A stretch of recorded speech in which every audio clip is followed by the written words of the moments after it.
Alright, so everyone keeps asking me, Ifiok, where's the real money going to be made in crypto over the next year? Forget the meme coins, forget the hype cycles for a second. We need to talk about the foundational pillars of decentralized finance, or DeFi, that are quietly building the future of finance right now. These aren't just quick flips. These are the protocols that have the potential to become the JP Morgans and Goldman Sachs of the digital world. So I spent hours, and I mean hours, digging through the data, analyzing the roadmaps and stressing over my spreadsheets to find the projects that aren't just surviving, but are positioned to absolutely thrive. Today we're going to break down the top 5 DeFi plays that I believe could define 2025. We're doing this countdown style, and for each one, I'm going to give you the quick and dirty on why it's on my radar. Make sure you smash the like button for the YouTube algorithm if you get any value out of this, and let's get right into it, starting with our 5th pick. Kicking off our list at number 5 is Curve Finance. Now, if you're new to DeFi, you might not have heard of Curve as loudly as some of the others, but let me tell you, in the world of stablecoins, Curve is an absolute giant. Its entire reason for existence is to allow for the swapping of similar assets, with incredibly low slippage and minimal fees. Think USDC for USDT or wrapped Bitcoin for RenBTC. It's not trying to be the exchange for everything, it's a specialist, and it is exceptionally good at its job. When you have billions of dollars in stablecoins to move, you can't afford to lose 1 or 2% on every trade due to slippage. That's where Curve comes in. Its specialized algorithm, the StableSwap invariant, is designed specifically for assets that should be trading at a 1-to-1 ratio. This focus makes it the go-to destination for large funds, whales, and other protocols that need to swap massive amounts without causing a market panic. Because it has the most liquidity, it attracts the most traders. And because it attracts the most traders, it pulls in more liquidity providers. It's a powerful feedback loop that's hard to break. Locking CRV for VCRV grants. Voting power to direct rewards, sparking the Curve wars as protocols compete to steer emissions to their pools, driving ongoing demand for CRV. And it's not just about stablecoins. Curve now powers correlated assets like liquid-staked Ether pairs, adapting its tech to new markets. Curve is complex and exploits have happened, but it's recovered, hardened security, and proved its value time and again. It's the plumbing of DeFi, essential and entrenched. Coming in at number 4, we have Lido. If you followed Ethereum's move to proof of stake, you know this name. It's the market leader in liquid staking. Lido solved a massive problem: stake ETH to secure the network without running a validator, and without locking up your capital. Deposit ETH. Receive STETH.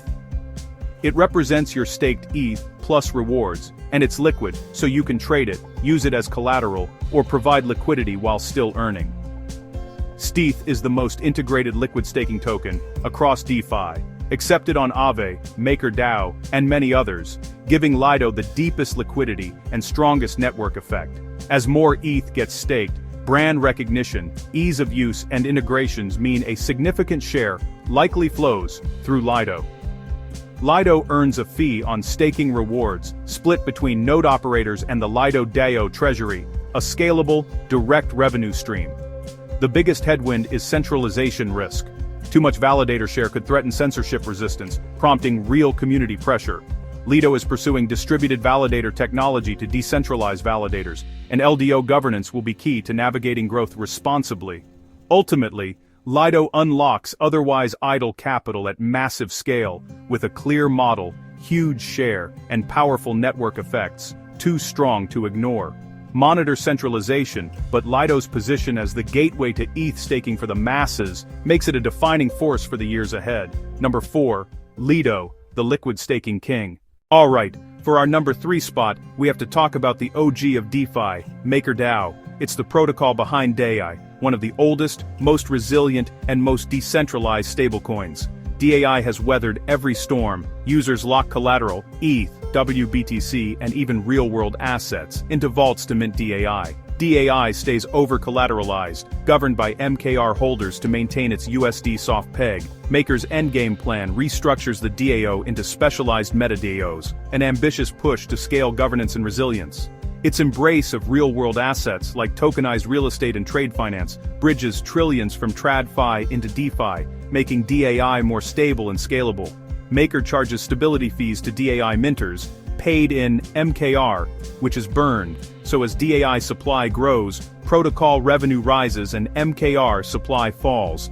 Key risks include collateral crashes, liquidation shortfalls, and RWA counterparty and legal risks. Maker mitigates with liquidations, an MKR backstop, and rigorous governance. MakerDAO's active governance and crisis track record put it in prime position not just to survive, but to become a core financial primitive for the digital economy. Number 3, MakerDAO, the unshakable stablecoin backbone. Coming in at the number 2 spot, Aave. If you want to borrow or lend digital assets, Aave is the go-to, a massive non-custodial liquidity protocol where depositors earn yield and borrowers post collateral. It's a bank running on code, open 24/7, accessible to anyone with an internet connection. Aave pioneered flash loans, uncollateralized loans borrowed and repaid within one transaction, unlocking arbitrage, collateral swapping, and complex DeFi strategies. It also introduced stable and variable interest rates, giving borrowers flexibility. Aave spans Ethereum, Polygon, Avalanche, Arbitrum, and more, capturing users wherever they are, while governance sets conservative risk parameters like LTVs and liquidation thresholds. The GHO stablecoin turns Aave from just a money market into a stablecoin issuer. Interest on GHO loans flows to the DAO treasury, creating a new value flywheel. The Aave token governs the protocol and powers the safety module, which can cover shortfalls in extreme events, aligning holders with protocol health. Primary risks are smart contract bugs and bad debt if liquidations lag a crash. Aave's audits, track record, and cautious parameters have kept it among the safest. Aave is blue-chip DeFi, proven model, innovation history, strong brand, and a clear growth path with multi-chain and GHO, its core credit infrastructure for Web3. And that brings us to number 1, the undisputed king, the protocol that kicked off DeFi summer, Uniswap. When you think DEX, you think Uniswap, the largest by volume and liquidity, the default place to swap on Ethereum and its layer 2s. Instead of order books, Uniswap uses liquidity, pools. Users deposit token pairs, traders swap against the pool, prices follow the pool ratio algorithm. Uniswap v3 introduced concentrated liquidity, LPs target price ranges, making capital up to 4,000 times more efficient than v2. That drew professional market makers, deepened liquidity and tightened spreads, better execution for traders. Next, Uniswap v4 adds hooks, plugins to customize pools, dynamic fees that react to volatility, on-chain limit orders, even auto-reinvesting fees. Then there's the fee switch, long debated in Uni governance, which would route a slice of trading fees to the Uniswap treasury. Imagine the Uni token flipping a light switch. Risks, competition and regulation. Many DEX chip away, but Uniswap's liquidity, brand, and innovation create a formidable moat. The bigger variable is regulatory navigation. How Uniswap handles that will be pivotal. Put it together. Dominant share, a proven AMM, game-changing V3 and V4, potential fee switch, and expansion across L2s. Uniswap is the trading foundation of the decentralized web. It's the NYSE, the NASDAQ, and the Forex market, rolled into one, running on code. Number 1, Uniswap, the king of DEX for 2025. So, there you have it, the 5 DeFi protocols I believe are set to shape 2025, Curve, Lido, MakerDAO, Aave, and Uniswap. These are core pillars: specialized efficiency, staking access, decentralized money, credit markets, and exchange infrastructure, building a new financial system. Remember, crypto is volatile and risky. This is not financial advice. Always do your own research. Evaluate technology, tokenomics, governance, and community. That's what determines long-term winners, not short-term pumps. Thanks for spending your time with me. If this helped, smash that like button, subscribe and hit the bell for more deep dives, and tell me in the comments which project you're most bullish on, or what I should cover next. Thanks again for watching, and I'll see you in the next one.